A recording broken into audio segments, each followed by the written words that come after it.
Cash out refinances.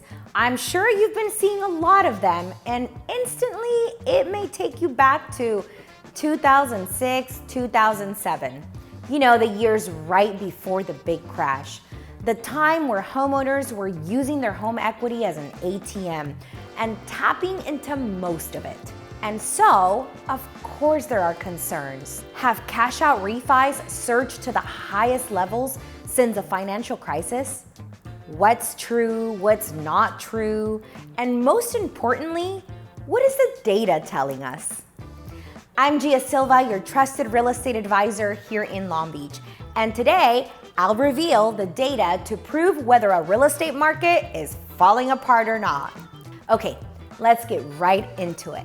Have cash out refis surged to the highest levels since the crisis?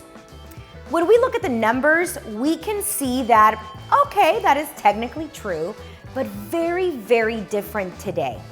Take a look at 2006, the time leading up to the crash. There were $321 trillion processed in this country as cash out refis. Now, we just got the final numbers for 2020, and that number is $153 trillion. So yes, at its highest peak, homeowners are tapping into their equity that they have, but not as nearly to the extent that they did in 2006. The number today is less than half than 2006. That takes us to the question, have homeowners learned their lesson from 2007, 2008, 2009? Are they still using their equity as an ATM, cashing out, going and buying BMWs or second homes with no money down? Or are now they investing in their children, starting businesses, putting money aside, or in the stock market? Here's what we know. There are people that have pulled more money out of their home last year than they had ever pulled before. And if they needed it to weather the storm, good for them. Now let's look at this. This is tappable equity, which is defined as the amount available for homeowners to access before hitting maximum 80% combined LTV, loan to value. Okay, so let's do some quick math. If you have an $800,000 home and you owe $400,000, you have 50% LTV, loan to value. Your tappable equity is what you would get to 80%. So in this example, it's $120,000. You can see tappable equity back in 2006 was just below $5 trillion, and where it stands today is just over 7. So much, much more tappable equity for homeowners across the country today.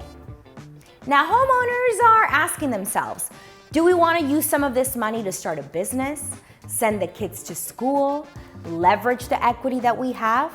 So let's take a look at this again. Cash out refis in 2020 were nothing like 2006. Back in 2006, there was $4.6 trillion in tappable equity, and in 2020, $7.3 trillion.